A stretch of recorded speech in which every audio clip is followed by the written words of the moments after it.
देखिए screen share नहीं हो रखी, स्क्रीन मेरे ख्याल से तो शेयर है एंटायर स्क्रीन।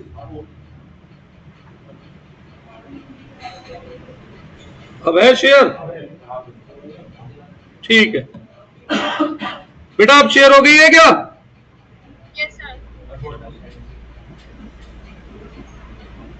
ये कहां से टिका?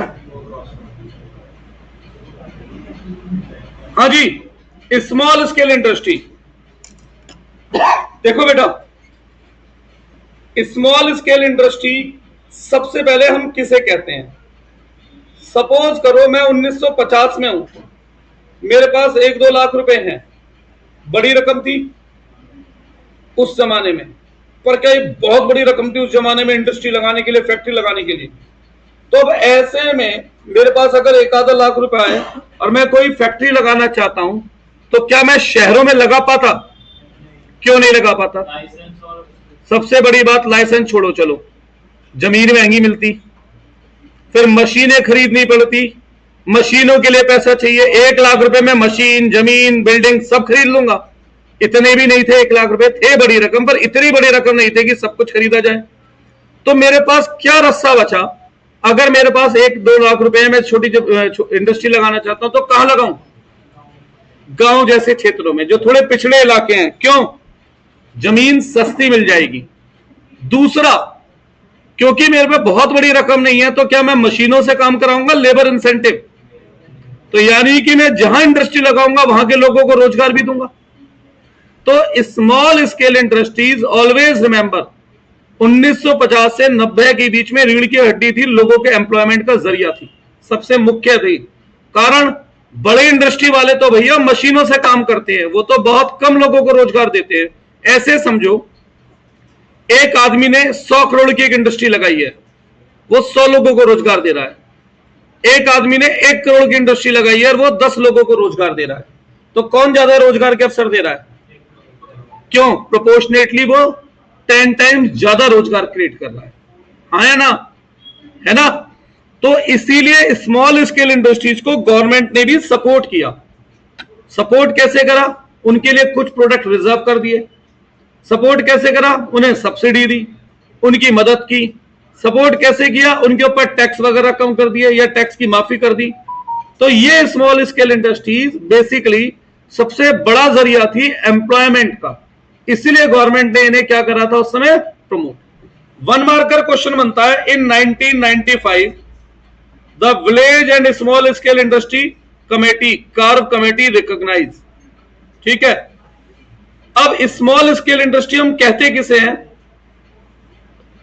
एक ऐसी इंडस्ट्री जहां पर मैक्सिमम इन्वेस्टमेंट जो है वो कितनी है? 1950 में 5 लाख रुपए और आज 1 करोड़ रुपए। सच बात बताऊं, 1950 के 5 लाख रुपए आज नियर अबाउट 50 करोड़ के बराबर है। तो ये लिमिट बहुत ज्यादा नहीं बढ़ाई गई है। आपको क्या लग रहा है 20 गुना महंगाई बढ़ी है? उस समय से अब तक कम से कम 100 गुना से ज्यादा महंगाई बढ़ चुकी है। पर ठीक है भाई, जो कानून में लिखा है लिखा है। 1950 में अगर कोई इंडस्ट्री 5 लाख की थी तो वो क्या थी? Small scale industry. और अब अगर कोई इंडस्ट्री 1 करोड़ की है तो वो क्या है? Small scale industry. इसकी इंपॉर्टेंस, पहला एम्प्लॉयमेंट जनरेशन। मैंने अभी अभी आपको क्या बताया? स्मॉल स्केल इंडस्ट्री जनरली किससे ज्यादा काम कराएंगी? लेबर से या क्या नाम है मशीनों से? तो ज्यादा रोजगार देंगी। Small scale industries are more labour intensive, that is they use more labour than large scale industry. तो वो ज्यादा एम्प्लॉयमेंट क्रिएट करती है। कोई डाउट इसमें? Lower capital man required. अरे स्मॉल स्केल इंडस्ट्री है ही क्यों? क्योंकि उनके पास पैसा बहुत कम है इन्वेस्ट करने के लिए। लोअर स्केल इंडस्ट्रीज में या स्मॉल स्केल इंडस्ट्री में जनरली पता है क्या क्या आता है? साबुन, तेल, शैम्पू, अचार, मुरब्बा, पापड़, ऐसी जो चीजें होती है ना बेटा, वो स्मॉल स्केल इंडस्ट्रीज का पार्ट होती है। ये फर्नीचर, ये भी स्मॉल स्केल इंडस्ट्रीज का ही पार्ट है। ठीक है, अब एक 5 लाख की इंडस्ट्री और एक 5 करोड़ की इंडस्ट्री कंपटीशन कर पाएगी? तो 5 करोड़ वाली तो 5 लाख को खा जाएगी, है ना? तो ऐसे में क्या जरूरत है? उन्हें क्या मिले? प्रोडक्शन मिले। सरकार से हेल्प मिले। तो small scale industry need production from big farm. तो सरकार ने क्या करा था, वेरियस स्टेप उठाए उनकी ग्रोथ के लिए। जैसे कुछ प्रोडक्ट रिजर्व कर दिए कि वो प्रोडक्ट केवल और केवल कौन बनाएगा, स्मॉल स्केल इंडस्ट्री, यानी बड़ी इंडस्ट्री चाहकर भी उसमें नहीं आ पाएंगी। पर अब तो भैया सारी इंडस्ट्री सब तरीके के सामान बना रही है ना। रिलायंस भी साबुन से तेल शैंपू बेच रहा, नहीं बेच रहा, जियो मार्ट। फिर वेरियस कंसेशन दिए जाते थे उन्हें, जैसे टैक्स में छूट, बिजली के बिल में छूट, जमीन सस्ती, इस तरीके से लोन बहुत सस्ते रेट पर उन्हें ये हेल्प प्रोवाइड की गई, जिससे कि उनकी क्या हो, ग्रोथ। जितनी स्मॉल स्केल इंडस्ट्री बढ़ेंगी उतना ही रोजगार भी बढ़ेगा। और कौन से क्षेत्रों में बढ़ेगा, ग्रामीण क्षेत्रों में बढ़ेगा ज्यादातर। कहां पर, ग्रामीण। कोई डाउट है, ये भी इंपॉर्टेंट टॉपिक है, स्मॉल स्केल इंडस्ट्री, लिख दिया पहले।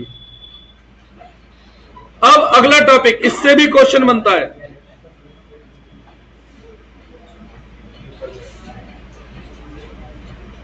Import substitution.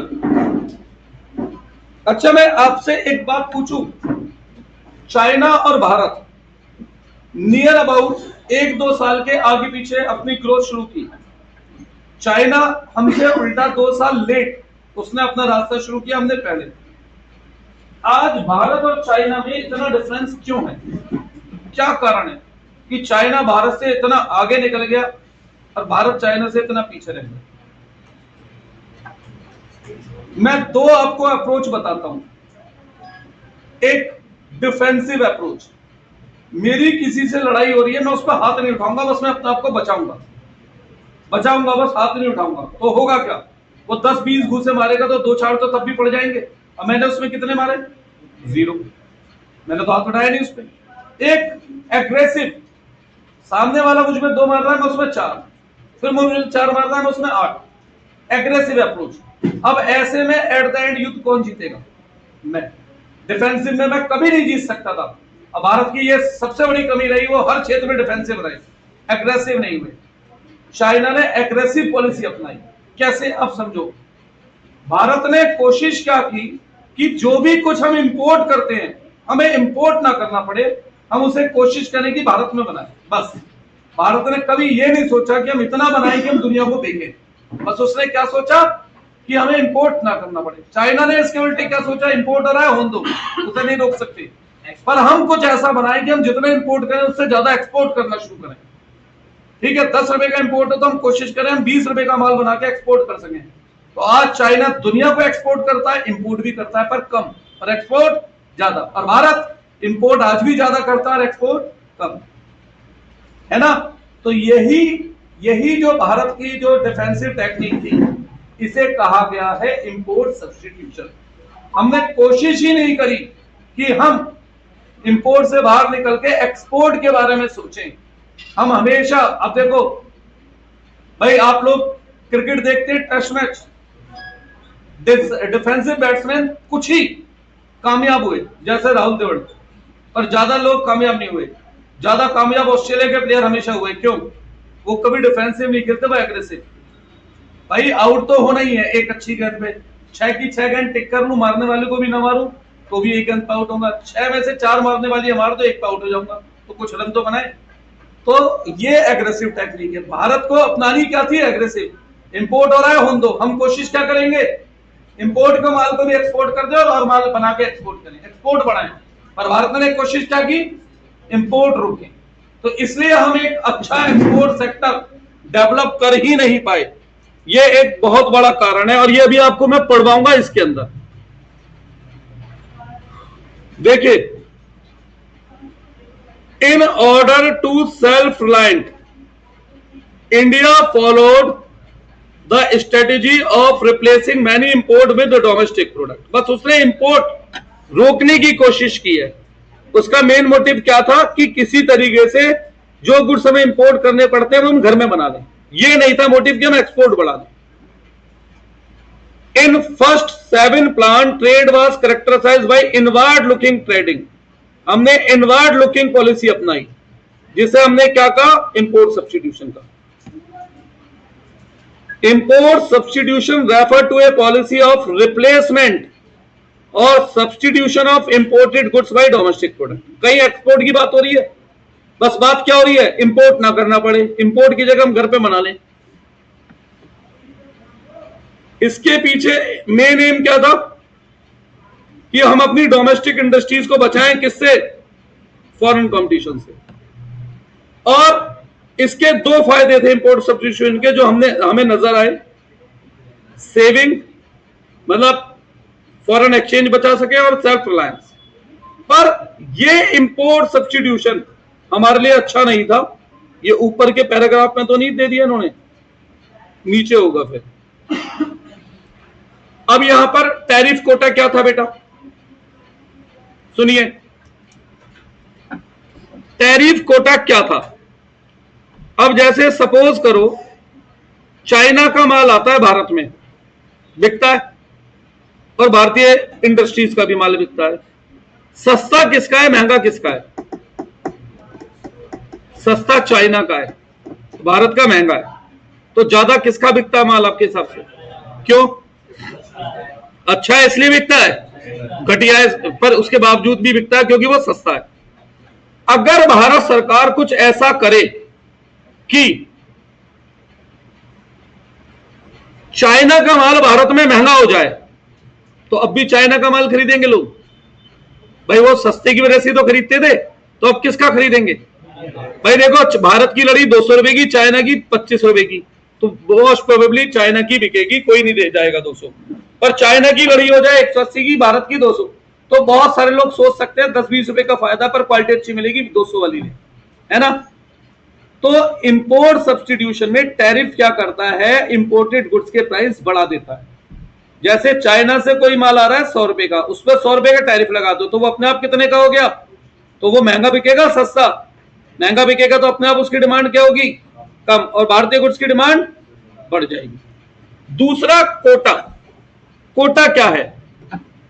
एक लिमिट तय कर दी गई।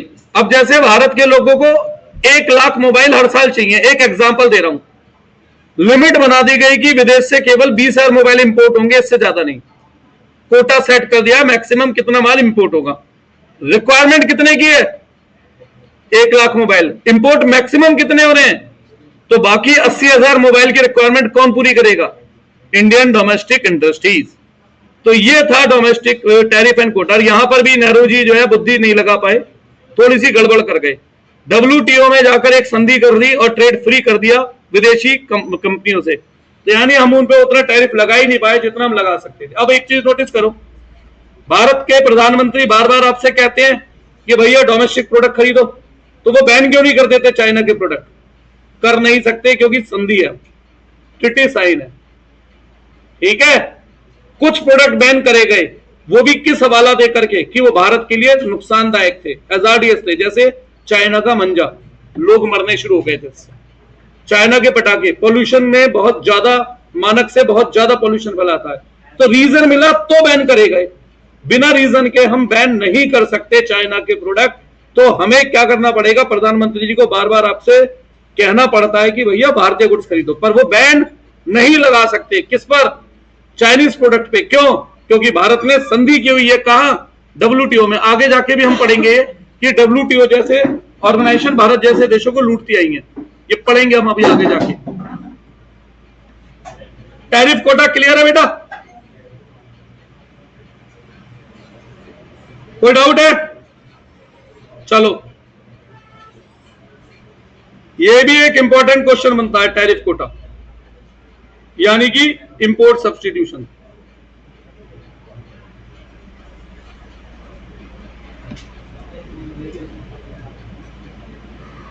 अब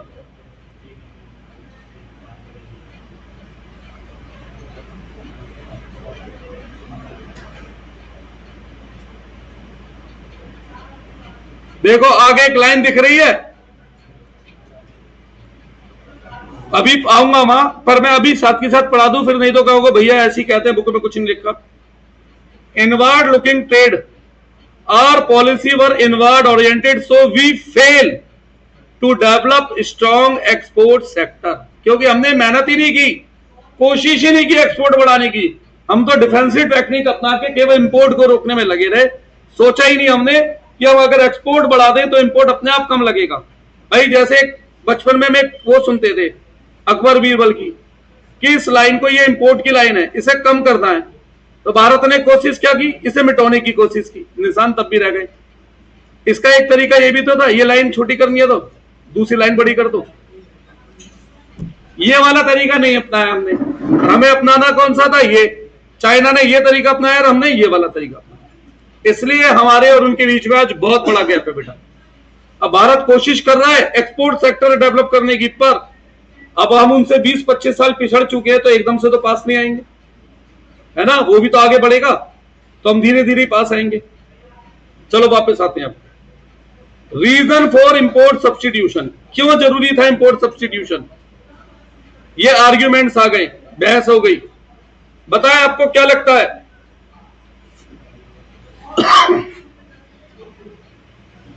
अगर हम प्रोडक्शन पॉलिसी अपनाएंगे तो इससे क्या होगा, हमारे जैसे देशों की इंडस्ट्रीज का भला होगा, क्योंकि हमारे देश की इंडस्ट्रीज अपने दम पर फॉरेन इंडस्ट्रीज को डेवलपमेंट से कंपटीशन नहीं कर सकती, है ना।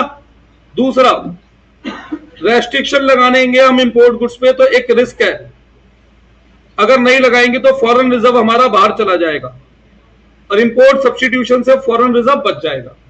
ये लोग आर्ग्यूमेंट वाले कहते हैं, फेवर वाले। अगेंस्ट वाले क्या कहते हैं, इस सब बेकार की बात है। मतलब बच्चा तुम्हारा लड़ नहीं सकता तो उसे बचाओगे, अरे उसे मजबूत बनाओ, लड़ने के योग्य बनाओ। यानी कि डोमेस्टिक इंडस्ट्रीज को उल्टा बेहतर बनाने की कोशिश करो ना, बजाय उन्हें प्रोटेक्ट करने के। अगर वो बेहतर होंगी, अच्छे लोगों से कंपटीशन करेंगी, बेहतर गुड्स बनाएंगी, तो अपने आप हमारी एक्सपोर्ट भी बढ़ेगी, है ना। अब ऐसे समझो, भारत में एक इंडस्ट्री है, लेट से कोल्ड ड्रिंक बनाती है, घटिया अच्छी बुरी कैसी भी। अब भारत सरकार ने प्रोडक्शन दे रखी है कि किसी इंडस्ट्री को हम बनाने नहीं देंगे कोल्ड ड्रिंक और को, तो तुम्हारी मजबूरी हो गई ना कि वो घटिया माल खरीदो। अब वो भी, उसे भी पता है कि अच्छा माल बिकना नहीं, मैं तो जैसा चाहूं बिकेगा। पर अगर कंपटीशन होता तो वो अपने आप को सुधारने की कोशिश करते नहीं करते, वो अपने प्रोडक्ट की क्वालिटी बढ़ाते नहीं बढ़ाते। तो फेवर वाले यही कहते हैं कि हमने और अपाइज बना दिया डोमेस्टिक इंडस्ट्रीज को प्रोटेक्शन देकर। अगर हम उन्हें कंपटीशन करने देते तो वो क्या होती, मजबूत होती, वो बेहतर प्रोडक्ट बनाती, हमारे प्रोडक्ट विदेशों में भी बिकते। The policy of import substitution encourage the production of goods for domestic consumption only, it cause loss of money due to absent of world trade.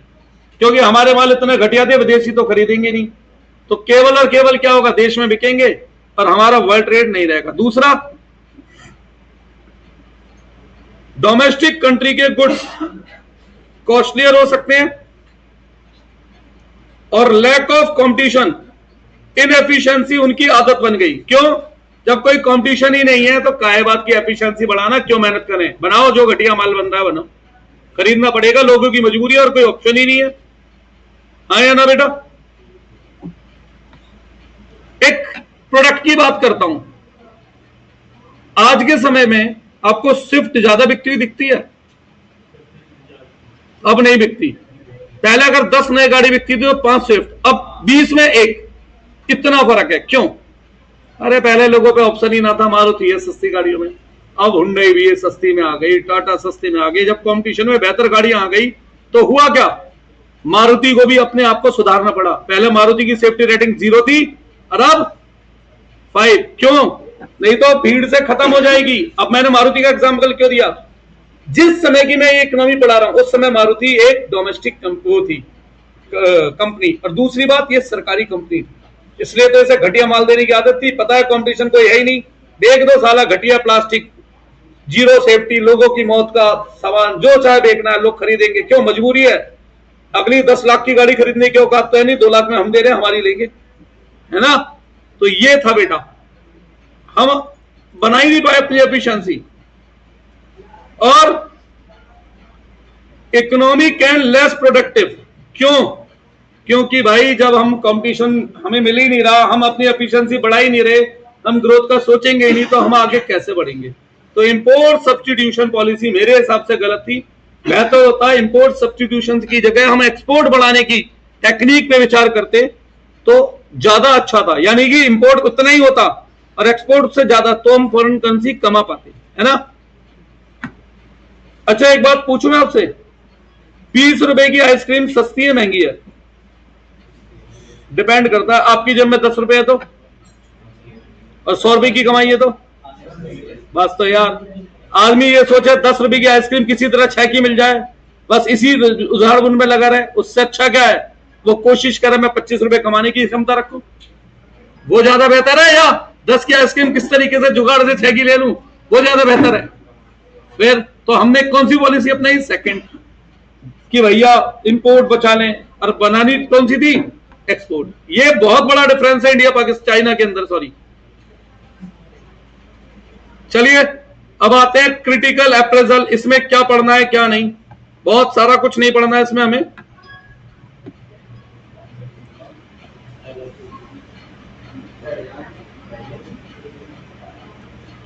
देखो, एक तो the promotion of small scale industry give opportunity to people with small capital to get into business, new investment opportunities help to generate employment. एक तो ये हुआ इस बीच 1950 से 1990 में, ये मैं आपको बता ही चुका हूं। हमने प्रोटेक्शन दी अपनी कंपनियों को, किससे? फॉरेन कंपटीशन से। पर इसका नुकसान क्या हुआ? Due to restriction on import some domestic product made no sincere effort to improve their quality of goods, और कंज्यूमर जबरदस्ती बेचारा मजबूरी में क्या खरीदता रहा? घटिया माल, जबकि उसका हक था, वो पैसे दे रहा है तो क्या मिले उसे? अच्छा माल।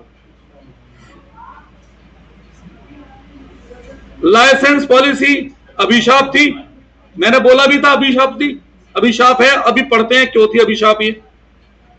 Help government to monitor and control industrial production. बताओ, भारत ऐसा इकलौता देश है जो चाहता है प्रोडक्शन कम हो, हम उन्हें कंट्रोल में रखें, बढ़ने ना दें। अच्छी बात है, ये इकलौता देश था। कारण, इसमें दो डिफिकल्टीज थी। मिसयूज इसका बहुत होता था। जो बड़े घराने के लोग थे, जिनके नेताओं से संबंध थे, उन्हें लाइसेंस आराम से मिल जाएगा। बाकी लोग लाइसेंस के लिए धक्के खाएंगे, साल साल भर 2-2 साल वेट करेंगे, रिश्वत खिलाएंगे तो भी लाइसेंस नहीं मिलेगा। और जरा से प्रोडक्ट में चेंज आ गया तो फैक्ट्री सीज कर देंगे लाइसेंस के नाम पे कि जी प्रोडक्ट चेंज है तुम्हारा, लाइसेंस किसी और का लिया था। सब big industry would get a licence, ठीक है। क्या करने के लिए लाइसेंस लेनी थी? वो दूसरे कॉम्पिटिटर ना है। टाइम कंज्यूमिंग बहुत था, ये कॉम्प्लेक्स था, बड़ा मुश्किल था, टाइम कंज्यूमिंग था, बहुत सारा समय खराब होता था। पहले कंप्यूटर से डेफिनेट वो तो जाती नहीं थी एप्लीकेशन। एक्सेसिव गवर्नमेंट कंट्रोल ने क्या करा? लाइसेंस राज को जन्म दिया। आ गया ना वो टर्म बेटा, लाइसेंस राज, आ गए ना। जिसकी वजह से क्या हुआ, ग्लोबली हमारे देश में प्राइवेट, मतलब सरकारी कंपनियां जो माल बनाती थी वो घटिया, विदेश में बिकेगा नहीं, प्राइवेट को आने नहीं दिया गया, तो एक्सपोर्ट कैसे बढ़ता भारत का? बहुत अच्छे से भारत की ग्रोथ और डेवलपमेंट नहीं हुई है, इससे ये पता लगता है। बहुत ही गलत तरीके से पॉलिसियां बनाई हुई थी उस समय की, रेस्ट्रिक्टिव। दुनिया कहती है इंडस्ट्रीज बढ़ाओ, लगाओ, हम कहते हैं नहीं, कैसे लगा लोगे, हम नहीं लगा देंगे। पब्लिक सेक्टर का मेन कंट्रीब्यूशन था, होता ही क्यों होता कंट्रीब्यूशन? प्राइवेट सेक्टर को परमिशन ही कहां थी एक तरीके से।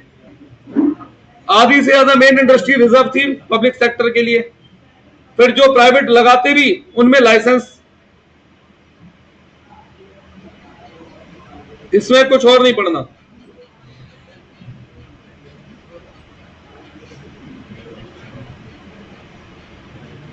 भैया आगे का नहीं भेजा हुआ किसी ने? भेज दो, बन मार कर डिस्कस कर लेते हैं। भेज दो, कौन भेज रहा है? पीडीएफ बना के भेजना सारे बन मार कर की।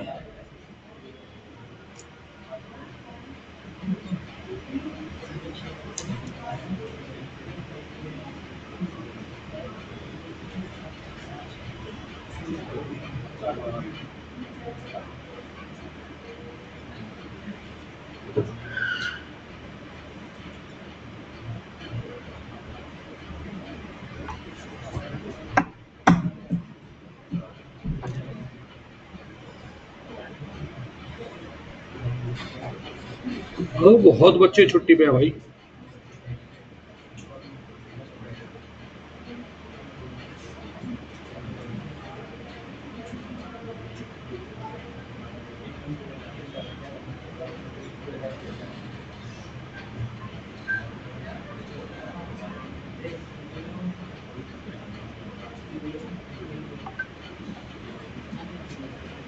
भेजो बेटा, फिर मैं वो लगाऊं।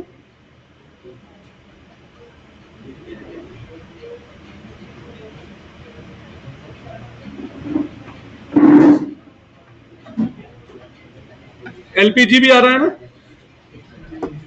एलपीजी भी आ रहा है ना?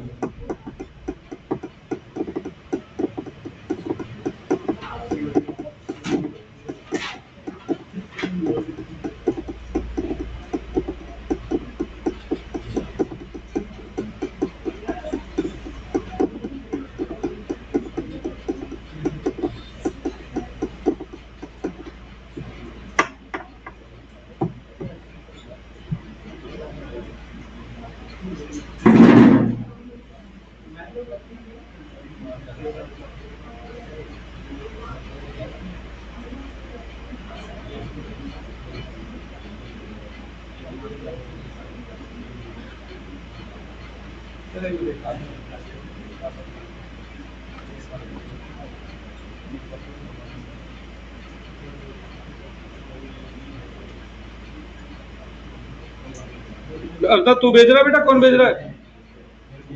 कोई नहीं भेज रहा? अरे मैं तो वेट कर रहा हूँ, भेज दो भाई। कोई बात नहीं, एमसीक्यू तो सेम है। भेज रहा जल्दी भेज।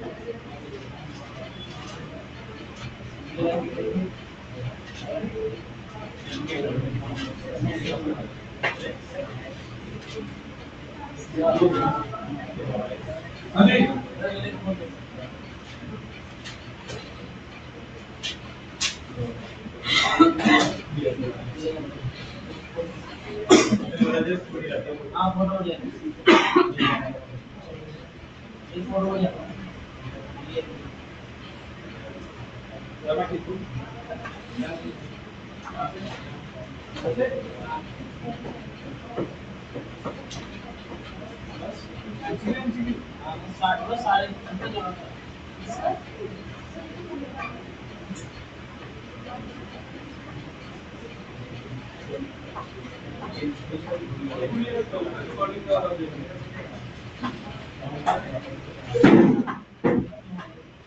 ये क्वेश्चन आंसर भी भेजना है क्या? नहीं, बस एमसीक्यू।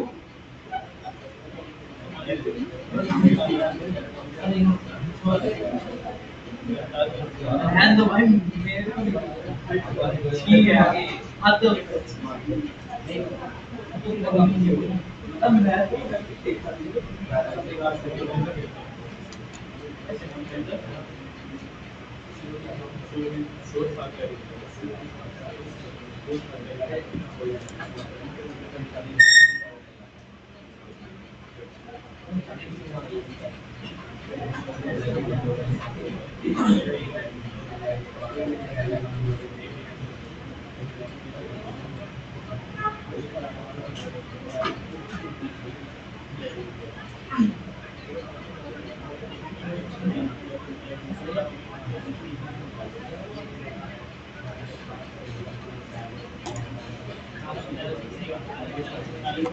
हो गया बेटा? नहीं कर लो यार, डिस्कस कर लें आज ही। तुम लोगों ने आधा समय तो इसमें निकाल दिया। फिर चलो, फिर अगली क्लास में करेंगे एमसीक्यू डिस्कस। मैं क्लास में, मुझे तो वो कराना है एमसीक्यू, लेकिन आप भेजो तो सही। 10-15 मिनट और की क्लास बोल दे। बोल दे 10 मिनट की और है।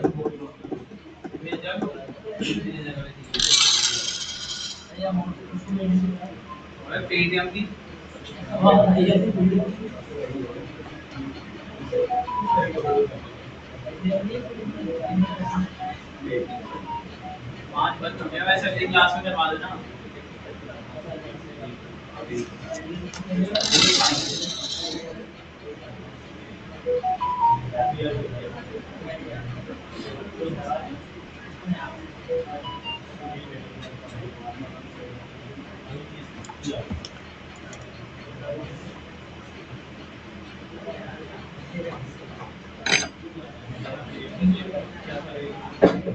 10 मिनट और पढ़ा देंगे, अकाउंट की 10 मिनट बात कर लेंगे। वैसे भी प्रैक्टिस करानी है मुझे। आप बहुत सारे हैं, 4 भेजे हैं। भेज तो सही।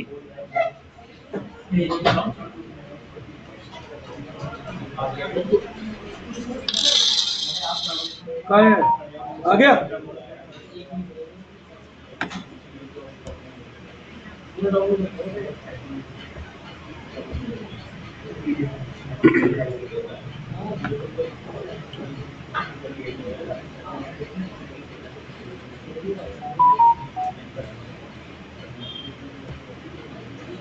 किस नाम से भेजा है तूने ये?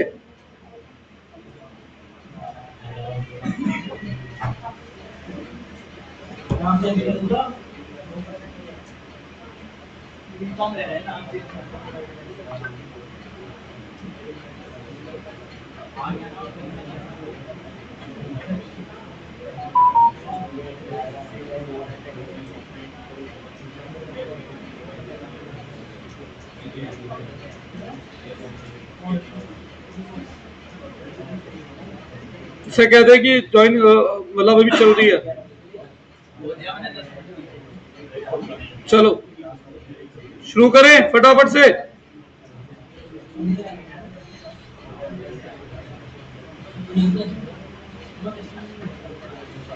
हाँ भाई, dash was engage in formulation of 5 year plan.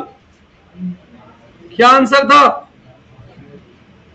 Planning commission. 4 basic goal क्या क्या थे, ध्यान दिलाओ? ग्रोथ, सेल्फ रिलायंस, मॉडर्नाइजेशन,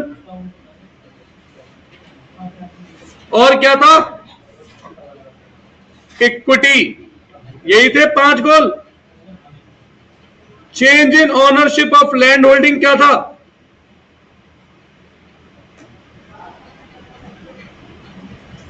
क्या क्या पढ़ा था बताओ उसमें? लैंड सीलिंग और भाई लैंड रिफॉर्म में क्या क्या पढ़ा था? लैंड रिफॉर्म और लैंड सीलिंग।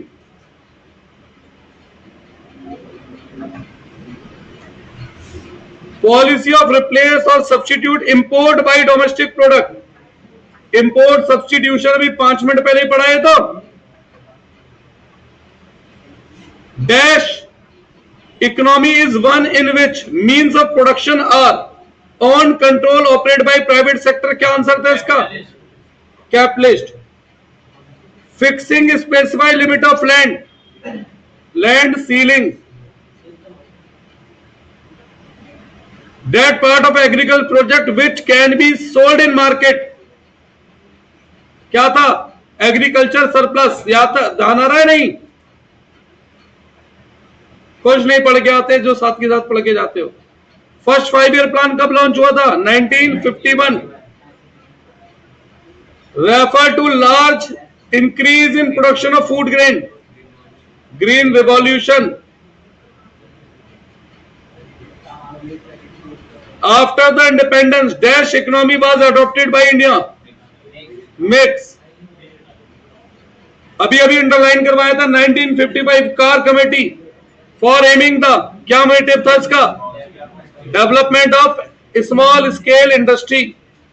यही था। चलो उस पर आ जाते हैं, एमसीक्यू पे। प्लानिंग कमीशन कब सेट हुआ था? 1950। 51 में तो पहली वो हुई थी, 5 ईयर प्लान लॉन्च हुआ था। बनते कोई ना लॉन्च कर देते हैं। Abolition of intermediaries, land ceiling किसका पार्ट थे ये? लैंड रिफॉर्म थी ये। 5 ईयर प्लान का मेन गोल क्या था? क्यों मॉडर्नाइजेशन नहीं था? दो आंसर है यहां पर, और आपकी इस बुक में कई ऐसे क्वेश्चन मिलेंगे जहां दो आंसर हैं। ठीक है बेटा? Capitalist economy is control and operated by, capitalist में प्राइवेट, सोशलिस्ट में गवर्नमेंट, और मिक्स में दोनों। India adopt mix. First 5 year plan 51 से। Protect goods produce in India from import, government made use of answer है टैरिफ एंड कोटा। दो दो answer कई बार आपकी बुक में सही होते हैं भैया, दोनों में करिए, कोई से भी सही मानेंगे टीचर। कहां लिखा है इसमें? अब देखो, एक ही बुक है, एक ही बुक है। अब खुद देख लो अब कि आप कहो कि अब बुक में खुद में चेंज आ गया, बुक में चेंज है, यानी कि मेरा आंसर पहले पिछले साल भी ठीक था। जो बच्चों के दिमाग में डाउट आया वो डाउट इस बुक की वजह से आया, मेरे आंसर से नहीं है। क्यों बेटा, सही कह रहा हूं ना? यानी लैंड सीलिंग रेफर टू, बताओ। हाँ जी, मैक्सिमम लिमिट सेट करना है एक इंडिविजुअल की जमीन के लिए। Economy is the economy in which means of production on control and operate by government socialist. Schedule A comprise of dash industries owned by state, state मतलब गवर्नमेंट। ए बी में क्या था? गवर्नमेंट प्लस प्राइवेट सेक्टर का सहयोग, mix नहीं, उनका सहयोग private sector का। और सी में पूरी तरह private sector. Tax levied on imported goods, tariff. High yield variety programme, mid 60s, mid 60s किसे कहेंगे? 66 को मिड 60s कहेंगे। 60s मतलब 60 से 70, 70s मतलब 70 से 80, तो मिड 60 क्या दिख रहा है बेटा? जीडीपी, ये तो पता ही है। Central problem of economy, which one of these is a central. अब बताओ मैं क्या आंसर बोलूं? तो ये वाली ऑप्शन गलत है ना, ये गलत ऑप्शन है,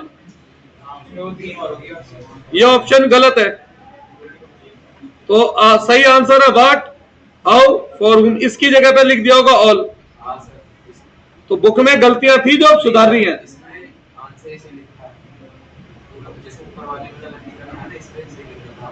हाँ वही तो मैं कह रहा हूं, ऑल ऑफ दीज कर दिया होगा ना। ये तीन ऑप्शन होंगी क्वेश्चन में और ये वाली नहीं होगी, उसकी जगह ऑल होगा। Planning commission setup, period of plan, कोई डाउट है? अगली क्लास में एलपीजी शुरू करते हैं, ठीक है बेटा?